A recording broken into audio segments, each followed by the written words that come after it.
Hi, my name is Barb Nangle. I'm the founder of Higher Power Coaching and Consulting. I want to welcome you to my podcast, Fragmented to Whole, Life Lessons from 12-Step Recovery. This is episode 20, Humility. I want to begin by differentiating humiliation from humility. It seems to me that a lot of people in recovery confuse these two concepts. Humiliation is where you feel really ashamed or embarrassed, maybe even mortified. In my opinion, it's probably the worst human feeling that there is. It's closely related to shame, but I think of shame as something private and humiliation as something that's public, where you feel like you've been made a fool publicly. So it just magnifies any shame that is felt. This is not what we're talking about when we talk about humility. Humility is knowing that you are no better and no worse than anyone else. Humility is how we are when we are aligned with our higher power. If you're turning your will and your life over to your higher power, you are being humble. That is humility. When we have humility, we know that we're neither above or below the rest of the human race. We are part of the human race. We acknowledge our shortcomings and we become willing to ask for help. Some people equate feeling less than others with humility. It's not. Genuine humility brings an end to feelings of inadequacy, self-absorption, and status seeking. Before recovery, I tended to think of humility as something that people who were arrogant, like me, need to learn to practice. And that is true. What I've come to understand also in recovery is that people who think they're the worst pieces of shit that ever walked the face of the planet also need to practice humility.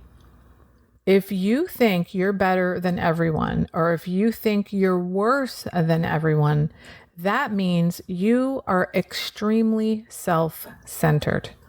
Think about it. If you are always looking for evidence about how you're better than other people, you're smarter than other people, your way is the right way, it means you're extremely self-centered. That is, you are at the center of your thinking.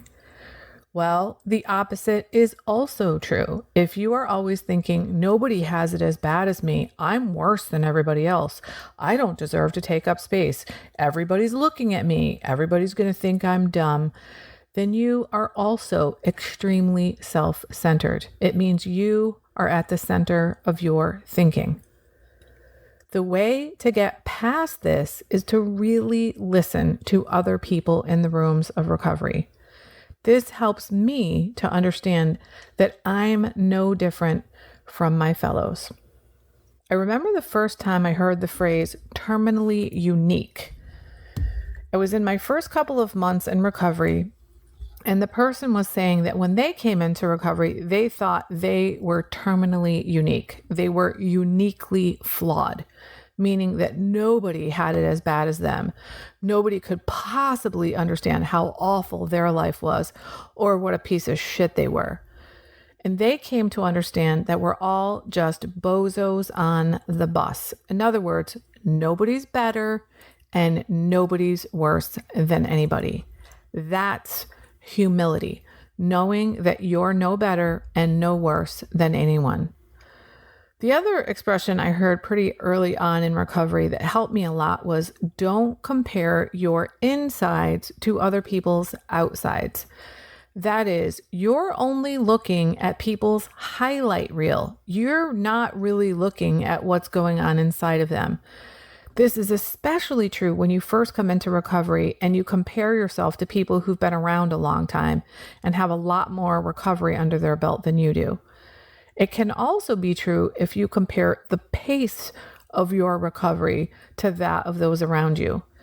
If you are diligent about doing the work of recovery, then you will recover. You will change too. In the end, it doesn't really matter how long it takes as long as you recover. This is like a child learning to walk. Some parents get upset when other kids are walking before their kid. It doesn't mean anything. The kid is eventually going to learn to walk. By the time they're 5, you're not even thinking about how long it took them to learn how to walk. Now, just to be clear, when I say being diligent about the work of recovery, I don't just mean going to meetings. I mean going to meetings, getting a sponsor, working the steps, using the tools of your particular fellowship, reading recovery literature, coming out of isolation, reaching out to others, providing service in your recovery community, and especially connecting with a higher power and using that higher power to guide your life. Not necessarily in that order. Recovery is not just meeting attendance. Don't get me wrong, meetings are extremely important, but they're not the whole thing. Now, back to the comparison thing. Think about Facebook. People post the highlights of their lives, but we act like it's their whole life, not just the highlight reel. If you think about it, there are people who their life is a complete mess, but they're not showing that on Facebook. They're only showing the good stuff, which makes sense, of course. So don't compare your insides to other people's outsides. Don't compare your home movies to someone else's highlight reel. I want to relate a story from my past about a friend I used to compare myself to all the time. I met her through work and we eventually became pretty close friends. This woman was incredibly beautiful, really smart, a fantastic worker, a great trainer. She seemed to be good, really good at everything she did. And on top of that, she could sing like a nightingale. She was extremely talented, both as an actress and a singer. She'd married her high school sweetheart, was in a long-term happy marriage, had 2 children, and a wonderful life.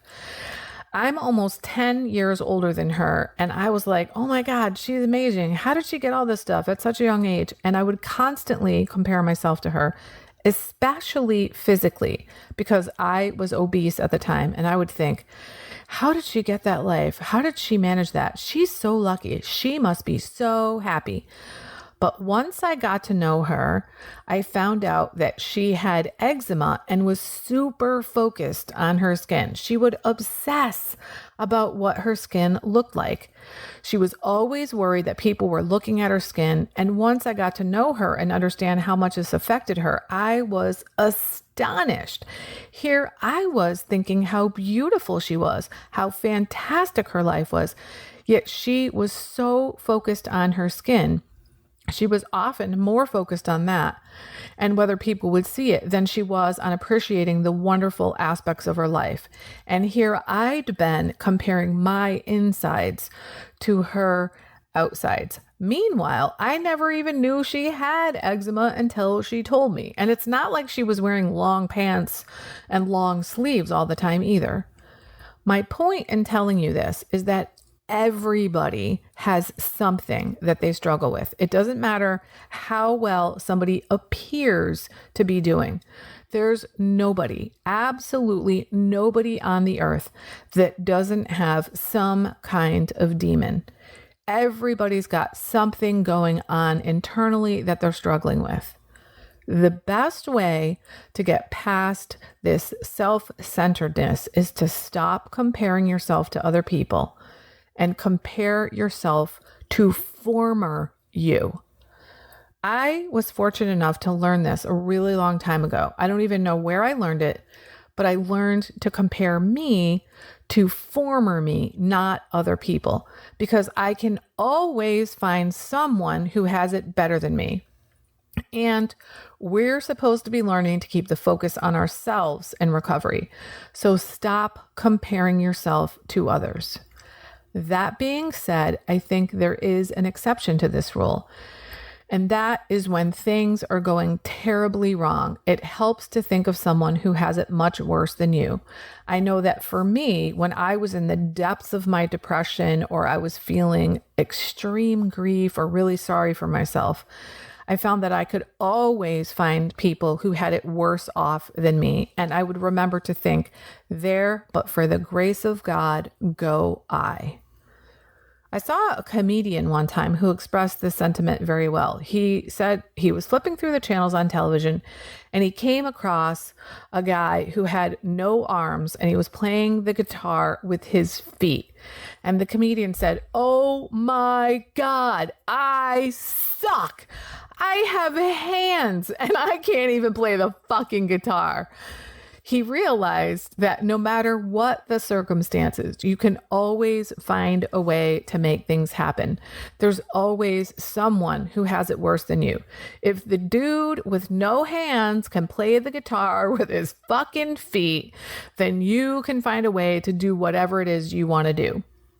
I believe it was Franklin Delano Roosevelt who said, "Do what you can with what you have where you are." In other words, stop lamenting what you don't have, that you weren't born with a silver spoon in your mouth, that you don't have an affliction, that you have an affliction that other people don't have, or that you don't live in the hip town, or you live too far from the right place, and start appreciating what you do have. Perhaps listen to my podcast on gratitude, which is episode number 11. And remember, humility means you are no better and no worse than anyone else. Namaste. That's it for today. If you like what you've heard here, then you just might be interested in private coaching with me. If that sounds like you, head on over to my website, which is higherpowercoachingandconsulting.com, and click on the contact menu. I'd be happy to schedule a consultation with you to help you make lasting changes in your life, like I've made deep, lasting changes in my life. My ideal client is someone who is ripe for change, but I'll coach anyone who wants to be happy, joyous, and free. So if that's you, shoot me an email. I'd love to hear from you. Thanks for listening. Be sure to like and subscribe so you can be sure to get future episodes of my podcast. Thanks again.